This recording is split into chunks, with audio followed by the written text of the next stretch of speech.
Curious, he is a hard-working professional operating at level 1 of the money-making pyramid. I work, then you pay. This is a standard W-2 employment agreement. There is a deep psychological comfort at this level. As long as Tariq isn't fired, he gets paid. He trades risk for reliability, ensuring a steady paycheck. This income line hits a hard horizontal barrier at the 24-hour mark.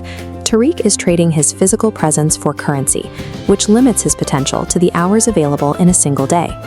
Conventional wisdom suggests that wealth is built through harder work. However, data on extreme wealth shows it comes from the absorption of risk, not just labor. To increase his earnings, Tariq must change the terms of how he is compensated. He has to unlearn the idea that time is his most valuable tradable asset. Tariq leaves his job to become an independent consultant. He moves to a pay-as-we-go model, securing contracts with multiple clients and handling his own billing. This setup carries a significant hidden risk. U.S. Bureau of Labor Statistics data shows that independent contractors have 5 times the annual turnover of standard employees. To gain more leverage, Tariq moves to level 3. You pay, then I work. He begins operating like a surgeon or an attorney. He dictates his own terms, utilizing upfront retainers and business layaway plans where the work only begins once the payment is secured. Changing the chronological order of payment shifts the financial liability away from Tariq. He is now paid for the promise of work rather than waiting for the conclusion of it. Even with upfront retainers, Tariq is still restricted. The amount of money he makes is still tied to the physical hours required to fulfill his obligations. He moves to level 4. When X happens, you pay me. Tariq shifts to revenue shares and performance bonuses, where his compensation is triggered by reaching a specific target.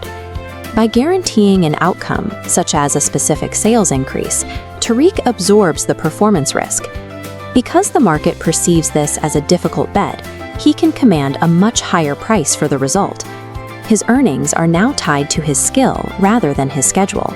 If he can solve a high-value problem in 5 seconds, he still receives the full payout for that outcome. The direct connection between labor hours and earnings has been severed. Tariq's income is now uncoupled from his calendar. Tariq has moved into levels of leverage where he sells risk itself. He begins offering premium warranties and guarantees on the services he has already performed. This functions as a reverse lottery. Tariq collects monthly premiums for the agreement to step in only if something goes wrong. If things go smoothly, he collects profit for doing nothing. Beyond this lies a level where he is paid regardless of specific outcomes or events. This is the level of payment processors and franchisors. By positioning his company at the center of the money flow, Tariq intercepts a small percentage of every transaction. Because capital must pass through his system, he receives a royalty unconditionally. At this stage, Tariq has moved past labor and outcomes entirely.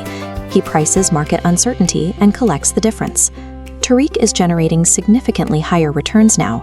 His growth didn't come from increasing his effort, but from shifting how he handles risk. Most people stay at level 1 because of a deep-seated psychological bias. Jeff Bezos observed, humans naturally overestimate the downside and underestimate the upside.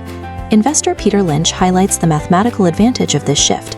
A stock can only drop to 0, but its potential growth is infinite. Business follows a long tail distribution. In baseball, the most runs you can get from a single swing is 4. In business, you can strike out 9 times, but your 10th swing can score 1,000 runs, covering the cost of every previous failure. Examine your current income and identify who is holding the risk in that transaction.